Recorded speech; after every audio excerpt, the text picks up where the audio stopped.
La derrota. El profesor Dumbledore mandó que los estudiantes de Gryffindor volvieran al gran comedor, donde se les unieron 10 minutos después los de Ravenclaw, Hufflepuff y Slytherin. Todos parecían confusos. Los demás profesores y yo tenemos que llevar a cabo un rastreo por todo el castillo, explicó el profesor Dumbledore mientras McGonagall y Flitwick cerraban todas las puertas del gran comedor. Me temo que, por su propia seguridad, tendrán que pasar aquí la noche. Quiero que los prefectos monten guardia en las puertas del gran comedor y dejo de encargados a los 2 premios anuales. Comuníquenme cualquier novedad, añadió, dirigiéndose a Percy, que se sentía inmensamente orgulloso. Avísenme por medio de algún fantasma. El profesor Dumbledore se detuvo antes de salir del gran comedor y añadió: Bueno, necesitarán... Con un movimiento de la varita envió volando las largas mesas hacia las paredes del gran comedor. Con otro movimiento, el suelo quedó cubierto con cientos de mullidos sacos de dormir rojos. Felices sueños, dijo el profesor Dumbledore cerrando la puerta. El gran comedor empezó a bullir de excitación. Los de Gryffindor contaban al resto del colegio lo que acababa de suceder. ¡Todos a los sacos!, gritó Percy. Ahora mismo se acabó la charla. Apagaré las luces dentro de 10 minutos. Vamos, dijo Ron a Hermione y a Harry.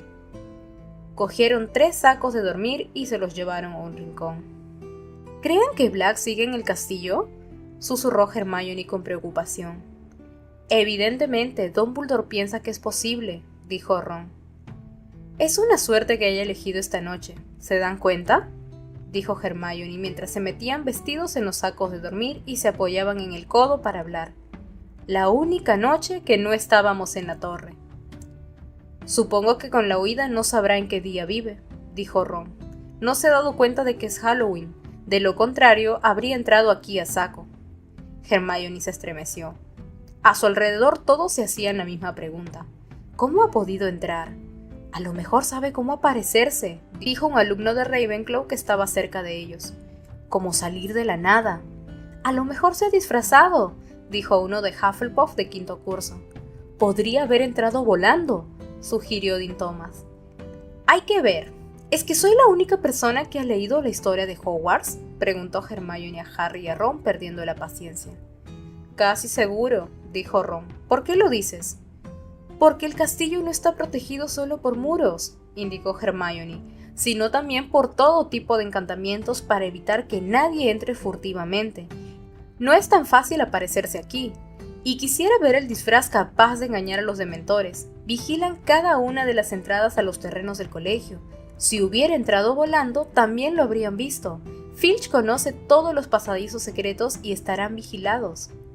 «Voy a apagar las luces ya», gritó Percy. «Quiero que todo el mundo esté metido en el saco y callado». Todas las velas se apagaron a la vez. La única luz venía de los fantasmas de color de plata, que se movían por todas partes, hablando con gravedad con los prefectos, y del techo encantado, tan cuajado de estrellas como el mismo cielo exterior. Entre aquello y el cuchicheo ininterrumpido de sus compañeros, Harry se sintió como durmiendo a la intemperie, arrullado por la brisa. Cada hora aparecía por el salón un profesor para comprobar que todo se hallaba en orden. Hacia las 3 de la mañana, cuando por fin se habían quedado dormidos muchos alumnos, entró el profesor Dumbledore. Harry vio que iba buscando a Percy, que rondaba por entre los sacos de dormir amonestando a los que hablaban. Percy estaba a corta distancia de Harry, Ron y Hermione, que fingieron estar dormidos cuando se acercaron los pasos de Dumbledore. ¿Han encontrado algún rastro de él, profesor?, le preguntó Percy en un susurro. No. ¿Por aquí todo bien? Todo bajo control, señor. Bien, no vale la pena moverlos a todos ahora. He encontrado un guarda provisional para el agujero del retrato de Gryffindor. Mañana podrás llevarlos a todos. ¿Y la señora gorda, señor? Se había escondido en un mapa de Algirside, del 2º piso. Parece que se negó a dejar entrar a Black sin la contraseña, y por eso la atacó. Sigue muy consternada, pero en cuanto se tranquilice le diré al señor Filch que restaure el lienzo. Harry oyó crujir la puerta del salón cuando volvió a abrirse y más pasos. «Señor director», era Snape. Harry se quedó completamente inmóvil, aguzando el oído. Hemos registrado todo el primer piso, no estaba allí. Y Filch ha examinado las mazmorras, tampoco ha encontrado rastro de él. Y la torre de astronomía, y el aula de la profesora Trelawney, y la pajarera de las lechuzas. Lo hemos registrado todo. Muy bien, Severus. La verdad es que no creía que Black prolongara su estancia aquí. ¿Tiene alguna idea de cómo pudo entrar, profesor?, preguntó Snape. Harry alzó la cabeza ligeramente para desobstruirse el otro oído. Muchas, Severus, pero todas igual de improbables. Harry abrió un poco los ojos y miró hacia donde se encontraban ellos. Dumbledore estaba de espaldas a él, pero pudo ver el rostro de Percy, muy atento, y el perfil de Snape, que parecía enfadado. ¿Se acuerda, señor director, de la conversación que tuvimos poco antes de comenzar el curso?, preguntó Snape, abriendo apenas los labios como para que Percy no se enterara. Me acuerdo, Severus, dijo Dumbledore. En su voz había como un dejo de reconvención. Parece casi imposible que Black haya podido entrar en el colegio sin ayuda del interior. Expresé mi preocupación cuando usted señaló. No creo que nadie de este castillo ayudara a Black a entrar, dijo Dumbledore, en un tono que dejaba bien claro que daba el asunto por zanjado. Snape no contestó. Tengo que bajar a ver a los dementores. Les dije que les informaría cuando hubiéramos terminado el registro. ¿No quisieron ayudarnos, señor?, preguntó Percy. Sí, desde luego, respondió Dumbledore fríamente. Pero me temo que mientras que yo sea director, ningún dementor cruzará el umbral de este castillo. Percy se quedó un poco avergonzado. Dumbledore salió del salón con rapidez y silenciosamente. Snape aguardó allí un momento, mirando al director con una expresión de profundo resentimiento. Luego también él se marchó. Harry miró a ambos lados, a Ron y a Hermione. Tanto uno como otro tenían los ojos abiertos, reflejando el techo estrellado. ¿De qué hablaban?, preguntó Ron. Durante los días que siguieron, en el colegio no se habló de otra cosa que de Sirius Black. Las especulaciones acerca de cómo había logrado penetrar en el castillo fueron cada vez más fantásticas. Hannah Abbott, de Hufflepuff, se pasó la mayor parte de la clase de herbología contando que Black podía transformarse en un arbusto florido. Habían quitado de la pared el lienzo rasgado de la señora gorda y lo habían reemplazado con el retrato de Sir Cadogan y su pequeño y robusto caballo gris. Esto no le hacía a nadie mucha gracia. Sir Cadogan se pasaba la mitad del tiempo retando duelo a todo el mundo, y a la otra mitad inventando contraseñas ridículamente complicadas que cambiaba al menos 2 veces al día. «¡Está loco de remate!», le dijo Seamus Finnegan a Percy enfadado. «¿No hay otro disponible?». «Ninguno de los demás retratos quería el trabajo», dijo Percy. Estaban asustados por lo que le ha ocurrido a la señora gorda. Sir Cadogan fue el único lo bastante valiente para ofrecerse de voluntario. Lo que menos preocupaba a Harry era Sir Cadogan. Lo vigilaban muy de cerca. Los profesores buscaban disculpas para acompañarlo por los corredores, y Percy Weasley, obrando según sospechaba Harry por instigación de su madre, le seguía los pasos por todas partes como un perro guardián extremadamente pomposo. Para colmo, la profesora McGonagall lo llamó a su despacho y lo recibió con una expresión tan sombría que Harry pensó que se había muerto alguien. «No hay razón para que te lo ocultemos por más tiempo, Potter», dijo muy seriamente. «Sé que esto te va a afectar, pero Sirius Black...» «Ya sé que va detrás de mí», dijo Harry un poco cansado. Oí al padre de Ron cuando se lo contaba a su mujer. El señor Weasley trabaja para el Ministerio de Magia. La profesora McGonagall se sorprendió mucho. Miró a Harry durante un instante y dijo: «Ya veo. Bien. En ese caso comprenderás por qué creo que no debes ir por las tardes a los entrenamientos de Quidditch. Es muy arriesgado estar ahí afuera, en el campo, sin más compañía que los miembros del equipo». «El sábado tenemos nuestro primer partido», dijo Harry indignado. «Tengo que entrenar, profesora». La profesora McGonagall meditó un instante. Harry sabía que ella deseaba que ganara el equipo de Gryffindor. Al fin y al cabo, había sido ella la primera que había propuesto a Harry como buscador. Harry aguardó conteniendo el aliento. La profesora McGonagall se puso en pie y observó desde la ventana el campo de Quidditch muy poco visible entre la lluvia.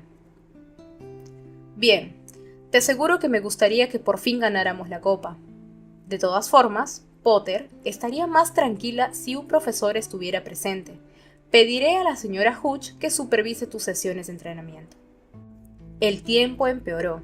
Conforme se acercaba el primer partido de Quidditch, impertérrito, el equipo de Gryffindor entrenaba cada vez más bajo la mirada de la señora Hooch.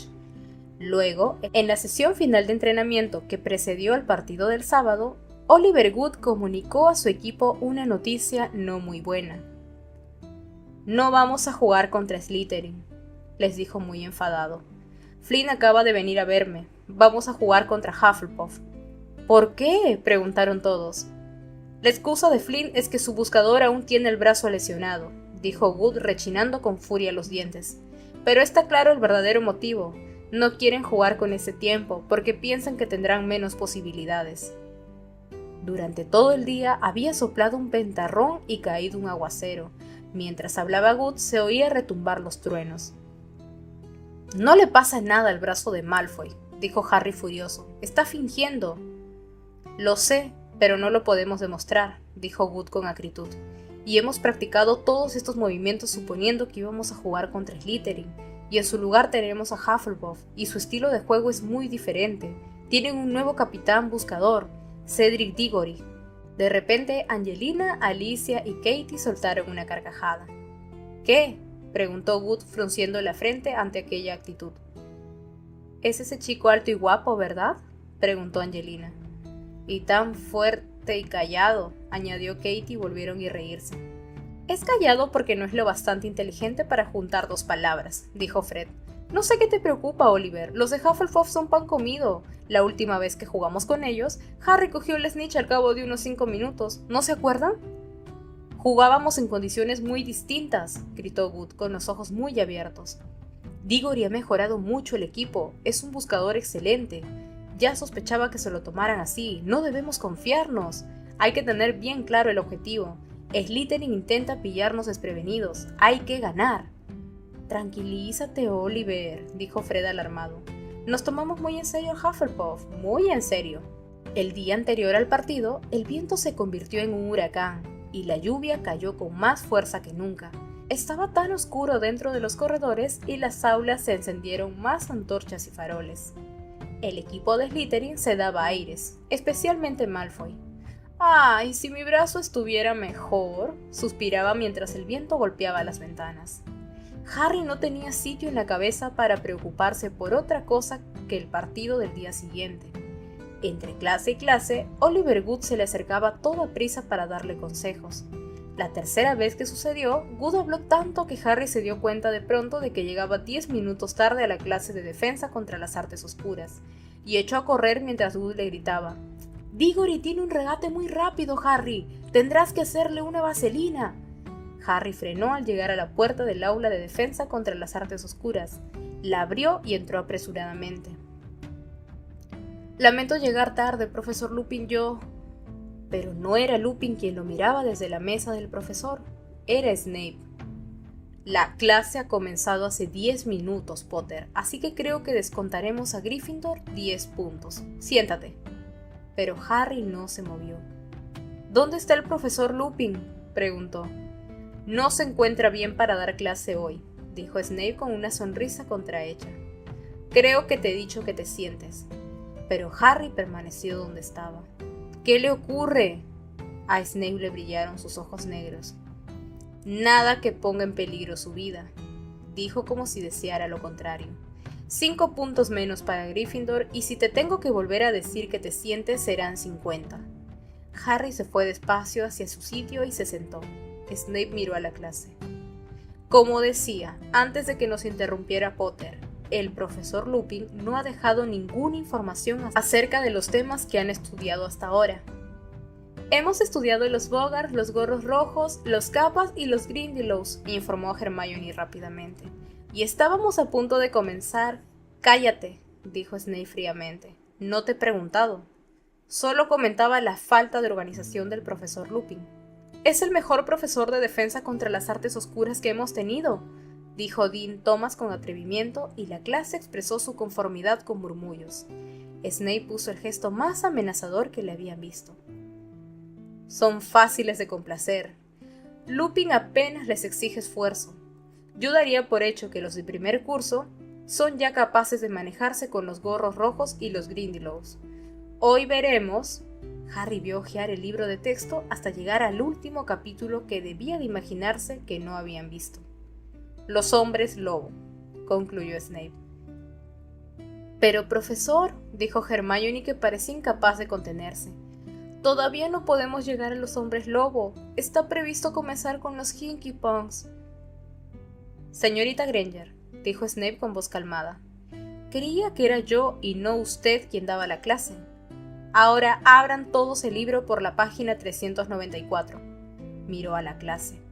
Todos, ya. Con miradas de soslayo y un murmullo de descontento abrieron los libros. ¿Quién de ustedes puede decirme cómo podemos distinguir entre el hombre lobo y el lobo auténtico? Todos se quedaron en completo silencio. Todos excepto Hermione, cuya mano, como de costumbre, estaba levantada. ¿Nadie?, preguntó Snape sin prestar atención a Hermione.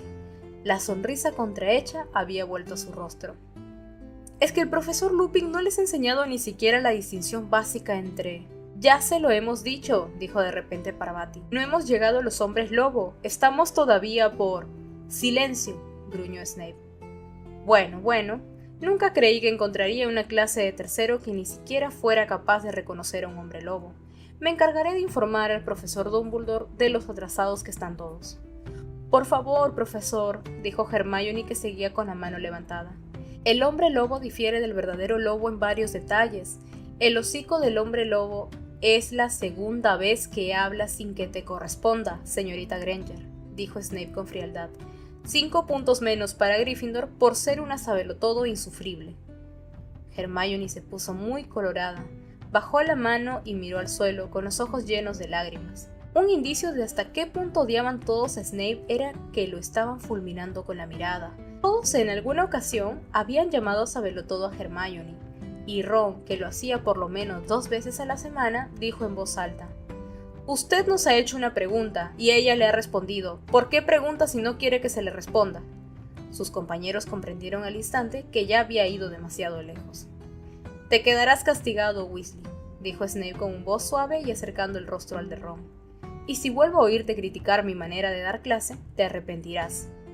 Nadie se movió durante el resto de la clase. Siguió cada uno en su sitio, tomando notas sobre los hombres lobos del libro de texto, mientras Snape rondaba entre las filas de pupitres examinando el trabajo que habían estado haciendo con el profesor Lupin. Muy pobremente explicado. Esto es incorrecto. El Kappa se encuentra sobre todo en Mongolia. ¿El profesor Lupin te puso un 8? Yo no te había puesto más de un 3. Cuando el timbre sonó por fin, Snape los retuvo. Escribirán una redacción de 2 pergaminos sobre las maneras de reconocer y matar a un hombre lobo, para el lunes por la mañana. Ya es hora de que alguien meta en cintura esta clase. Weasley, quédate, tenemos que hablar sobre tu castigo. Harry y Hermione abandonaron el aula con los demás alumnos, que esperaron encontrarse fuera del alcance de los oídos de Snape para estallar en críticas contra él. Snape nunca ha actuado así con ninguno de los otros profesores de defensa contra las artes oscuras, aunque quisiera el puesto, comentó Harry a Hermione. ¿Por qué la tiene tomada con Lupin? ¿Será por lo del Bogar? No sé, dijo Hermione pensativamente, pero espero que el profesor Lupin se recupere pronto. Ron los alcanzó 5 minutos más tarde, muy enfadado. ¿Saben lo que ese? Llamó Snape, algo que escandalizó a Hermione. ¿Me ha mandado? Tengo que lavar los orinales de la enfermería. ¡Sin magia!, dijo con la respiración alterada. Tenía los puños fuertemente cerrados. ¿Por qué no podía haberse ocultado Black en el despacho de Snape, Podía haber acabado con él. Al día siguiente, Harry se despertó muy temprano. Tan temprano que todavía estaba oscuro. Por un instante creyó que lo había despertado el ruido del viento. Luego sintió una brisa fría en la nuca y se incorporó en la cama. Pix flotaba a su lado, soplándole la oreja. ¿Por qué has hecho eso?, le preguntó Harry enfadado. Pips hinchó los carrillos, sopló muy fuerte y salió del dormitorio hacia atrás a toda prisa riéndose. Harry tanteó en busca de su despertador y lo miró. Eran las 4:30. Echando pestes de Pips se dio la vuelta y procuró volver a dormirse, pero una vez despierto fue difícil olvidar el ruido de los truenos que retumbaban por encima de su cabeza, los embates del viento contra los muros del castillo y el lejano crujir de los árboles en el bosque prohibido. Unas horas después se hallaría allí afuera, en el campo de Quidditch, batallando en medio del temporal.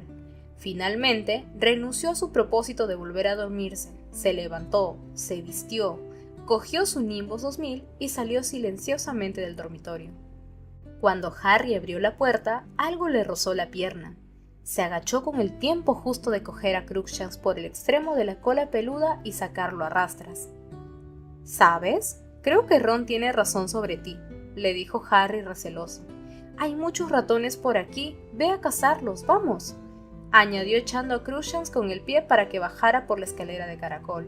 Deja en paz a Scabbers. El ruido de la tormenta era más fuerte en la sala común. Harry tenía demasiada experiencia para creer que se cancelaría el partido. Los partidos de Quidditch no se cancelaban por nimiedades como una tormenta. Sin embargo, empezaba a preocuparse. Good le había indicado quién era Cedric Diggory en el corredor. Diggory estaba en quinto y era mucho mayor que Harry. Los buscadores solían ser ligeros y veloces, pero el peso de Diggory sería una ventaja con aquel tiempo, porque tendría muchas menos posibilidades de que el viento le desviara el rumbo. Harry pasó ante la chimenea las horas que quedaban hasta el amanecer. De vez en cuando se levantaba para evitar que Crookshanks volviera a escabullirse por la escalera que llevaba al dormitorio de los chicos. Al cabo de un tiempo, le pareció a Harry que ya era la hora del desayuno y se dirigió él solo hacia el retrato. «¡En guardia, malandrín!», le retó Sir Cadogan. «Cállate ya», contestó Harry bostezando. Se reanimó algo tomando un plato grande de gachas de avena y cuando ya había empezado con las tostadas, apareció el resto del equipo. «Va a ser difícil», dijo Wood sin probar bocado. «Deja de preocuparte, Oliver», lo tranquilizó Alicia. «No nos asustamos por un poquito de lluvia». Pero eran bastante más que un poquito de lluvia. El Quidditch era tan popular que todo el colegio salió a ver el partido como de costumbre. Corrían por el césped hasta el campo de Quidditch, con la cabeza agachada contra el feroz viento que arrancaba los paraguas de las manos. Poco antes de entrar en el vestuario, Harry vio a Malfoy, a Crabbe y a Goyle camino del campo de Quidditch, cubiertos por un enorme paraguas. Lo señalaban y se reían. Los miembros del equipo se pusieron la túnica escarlata y aguardaron la habitual arenga de Good, pero esta no se produjo. Good intentó varias veces hablarles, tragó saliva con un ruido extraño, cabeceó desesperanzado y les indicó por señas que lo siguieran. El viento era tan fuerte que se tambalearon al entrar en el campo. A causa del retumbar de los truenos, no podían saber si la multitud los aclamaba. La lluvia rociaba los cristales de las gafas de Harry. ¿Cómo demonios iba a ver la Snitch en aquellas condiciones? Los de Hufflepuff se aproximaron desde el otro extremo del campo, con la túnica amarillo canario. Los capitanes de ambos equipos se acercaron y se estrecharon la mano. Diggory sonrió a Good, pero Good parecía tener ahora la mandíbula encajada y se limitó a hacer un gesto con la cabeza. Harry vio que la boca de la señora Hooch articulaba. «Montad en las escobas». Harry sacó del barro el pie derecho y pasó la pierna por encima de la Nimbus 2000. La señora Hooch se llevó el silbato a los labios y dio un pitido que sonó distante y estridente. Dio comienzo el partido. Harry se elevó rápidamente, pero la Nimbus 2000 oscilaba a causa del viento. La sostuvo tan firmemente como pudo y dio media vuelta de cara a la lluvia con los ojos entornados. Al cabo de 5 minutos, Harry estaba calado hasta los huesos y helado de frío. Apenas podía ver a sus compañeros de equipo, y menos aún la pequeña Snitch. Atravesó el campo de un lado a otro, adelantando bultos rojos y amarillos, sin idea de lo que sucedía. El viento no le permitía oír los comentarios. La multitud estaba oculta bajo un mar de capas y de paraguas maltrechos. En 2 ocasiones estuvo a punto de ser derribado por una Bludger. Su visión estaba tan limitada por el agua de las gafas que no las vio acercarse. Perdió la noción del tiempo. Era cada vez más difícil sujetar la escoba con firmeza. El cielo se oscureció como si hubiera llegado la noche en plena mañana. 2 veces estuvo a punto de chocar contra otro jugador que no sabía si era de su equipo o del oponente. Todos estaban ahora tan callados y la lluvia era tan densa que apenas podía distinguirlos. Con el primer relámpago llegó el pitido del silbato de la señora Hooch. Harry solo pudo ver detrás de la densa lluvia la silueta de Wood, que le indicaba por señas que descendiera. Todo el equipo aterrizó en el barro salpicando. «¡He perdido tiempo muerto!», gritó a sus jugadores. «¡Vengan aquí debajo!». Se apiñaron en el borde del campo, debajo de un enorme paraguas. Harry se quitó las gafas y se las limpió con la túnica. «¿Cuál es la puntuación?». «50 puntos a nuestro favor, pero si no atrapamos la snitch, seguiremos jugando hasta la noche». «Con esto me resulta imposible», respondió Harry blandiendo las gafas. En ese instante apareció Hermione a su lado. Se tapaba la cabeza con la capa e inexplicablemente estaba sonriendo. «Tengo una idea, Harry, dame tus gafas rápido». Se las entregó y ante la mirada de sorpresa del equipo, golpeó las gafas con su varita y dijo «Impervious», y se las devolvió a Harry diciendo «Ahí las tienes, repelerán el agua». Wood la hubiera besado. «¡Magnífico!», exclamó emocionado mientras ella se alejaba. «De acuerdo, vamos a ello». El hechizo de Hermione funcionó. Harry seguía entumecido por el frío y más empapado que nunca en su vida, pero podía ver.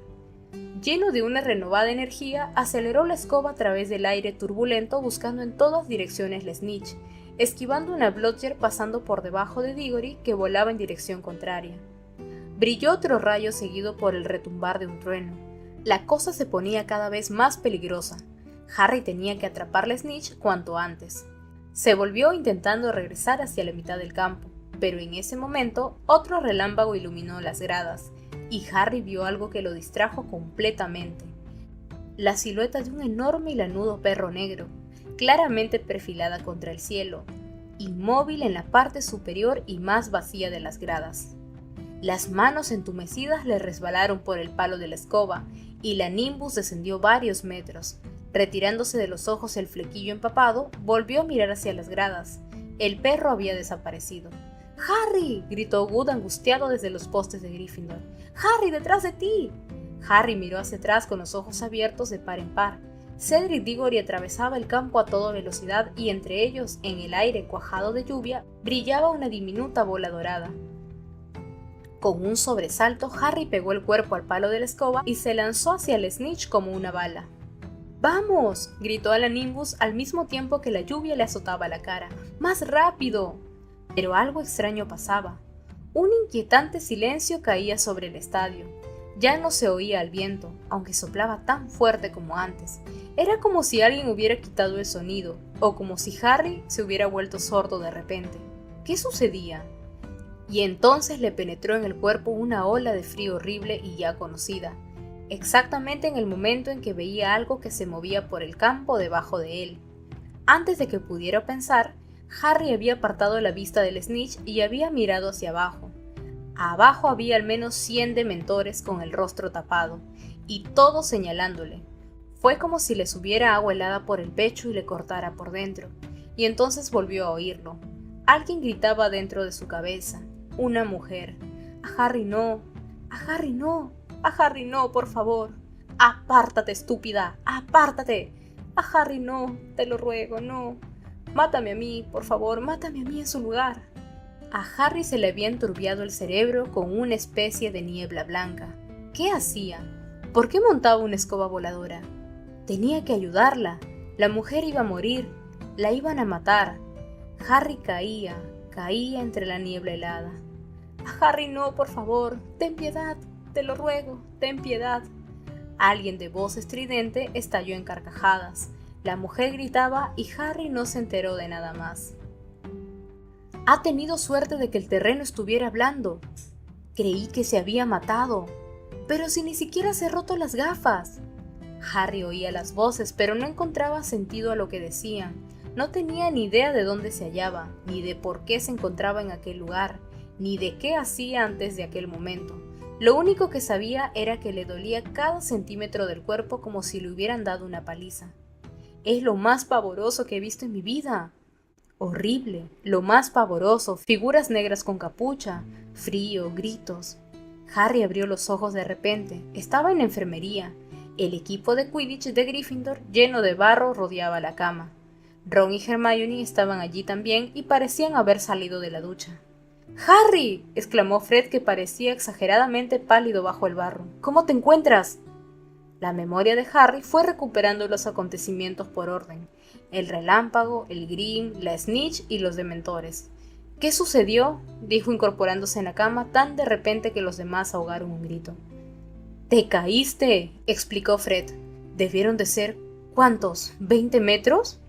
«Creímos que te habías matado», dijo Alicia temblando. Hermione dio un gritito. Tenía los ojos rojos. «¿Pero el partido?», preguntó Harry. «¿Cómo acabó? ¿Se repetirá?». Nadie respondió. La horrible verdad cayó sobre Harry como una losa. «¿No habremos perdido?». «Diggory atrapó la Snitch», respondió George, «poco después de que te cayeras. No se dio cuenta de lo que pasaba. Cuando miró hacia atrás y te vio en el suelo, quiso que se anulara. Quería que se repitiera el partido. Pero ganaron limpiamente. Incluso Good lo ha admitido». «¿Dónde está Good?», preguntó Harry de repente, notando que no estaba allí. «Sigue en las duchas», dijo Fred. «Parece que quiere ahogarse». Harry acercó la cara a las rodillas y se cogió el pelo con las manos. Fred le puso la mano en el hombro y lo zarandeó bruscamente. «Vamos, Harry, es la primera vez que no atrapas la Snitch». «Tenía que ocurrir alguna vez», dijo George. «Todavía no ha terminado», dijo Fred. «Hemos perdido por 100 puntos, ¿no? Si Hufflepuff pierde ante Ravenclaw y nosotros ganamos a Ravenclaw y Slytherin, Hufflepuff tendrá que perder al menos por 200 puntos», dijo George. «Pero si ganan a Ravenclaw...». «Eso no puede ser, los de Ravenclaw son muy buenos. Pero si Slytherin pierde frente a Hufflepuff, todo depende de los puntos. Un margen de 100 en cualquier caso». Harry guardaba silencio. Habían perdido. Por primera vez en su vida había perdido un partido de Quidditch. Después de unos 10 minutos, la señora Pomfrey llegó para mandarles que lo dejaran descansar. «Luego vendremos a verte», le dijo Fred. «No te tortures, Harry. Sigues siendo el mejor buscador que hemos tenido». El equipo salió en tropel, dejando el suelo manchado de barro. La señora Pomfrey cerró la puerta detrás del último, con cara de mal humor. Ron y Hermione se acercaron un poco más a la cama de Harry. «Dumbledore estaba muy enfadado», dijo Hermione con voz temblorosa. «Nunca lo había visto así. Corrió al campo mientras tú caías, y agitó la varita mágica y entonces se redujo la velocidad de tu caída. Luego apuntó a los dementores con la varita y les arrojó algo plateado. Abandonaron inmediatamente el estadio. Le puso furioso que hubieran entrado en el campo. Lo oímos». «Entonces te puso en una camilla por arte de magia», explicó Ron, «y te llevó al colegio flotando en la camilla. Todos pensaron que estabas...». Su voz se apagó, pero Harry apenas se dio cuenta. Pensaba en lo que le habían hecho los dementores, en la voz que suplicaba. Alzó los ojos y vio a Hermione y a Ron tan preocupados que rápidamente buscó algo que decir. «¿Recogió alguien la Nimbus?». Ron y Hermione se miraron. «¿Qué pasa?», preguntó Harry. «Bueno, cuando te caíste, se la llevó el viento», dijo Hermione con voz vacilante. «¿Y?». «Y chocó contra el sauce boxeador». Harry sintió un pinchazo en el estómago. El sauce boxeador era un sauce muy violento que estaba solo en mitad del terreno del colegio. «¿Y?», preguntó temiendo la respuesta. «Bueno, ya sabes que al sauce boxeador», dijo Ron, «no le gusta que lo golpeen». «El profesor Flitwick la trajo poco antes de que recuperaras el conocimiento», explicó Hermione en voz muy baja. Se agachó muy despacio para coger una bolsa que había a sus pies. Le dio la vuelta y puso sobre la cama una docena de astillas de maderas y ramitas, lo que quedaba de la fiel y finalmente abatida escoba de Harry.